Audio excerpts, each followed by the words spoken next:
اس مرتبہ کی عید کئی لحاظ سے ہمارے لیے گزشتہ عیدوں سے بہت مختلف ہے، کیونکہ اس مرتبہ جہاں ملک میں مسلمانوں کے حقوق پر ڈاکہ ڈالا جا رہا ہے، وہیں اسی دنیا میں رہنے کے باوجود اس دنیا سے لا تعلق ہمارے فلسطینی بھائیوں پر امریکہ و اسرائیل کی جانب سے مسلسل شب خون مارا جا رہا ہے۔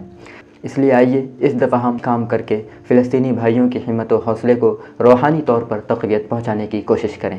نمبر 1، عید کی نماز میں اور انفرادی طور پر فلسطین کے مظلوموں کے لیے خصوصی دعا کا اہتمام کریں اور صدقہ و خیرات انہیں پہنچانے کی ہر ممکن کوشش کریں۔ نمبر 2، فلسطین کے حالات پر پوسٹ اور ویڈیوز وغیرہ شیئر کریں تاکہ دنیا کو ان کی مشکلات کا علم ہو۔ فلسطینی عوام کے جذبات اور مشکلات کو اجاگر کرنے والی خبروں میں ہیش ٹیگ وغیرہ کا استعمال کریں، جیسے فری پیلسطین، اسٹینڈ ود پیلسطین وغیرہ۔ نمبر 3، عید پر فضول خرچی سے بچیں اور کفایت شعاری اختیار کریں۔ عید کی خوشیوں میں فلسطینی مظلوموں کو یاد رکھیں اور ان کے دکھ کو محسوس کرنے کی کوشش کریں۔ نمبر 4، اسرائیلی پروڈکٹ کے بائیکاٹ کی مہم میں خوب بڑھ چڑھ کر حصہ لیں۔ یقین جانیں اگر ہم یہ 4 اور آسان کام کر لیتے ہیں تو بہت کچھ اپنے مظلوم بھائیوں کے لیے کر لیں گے انشاءاللہ العزیز۔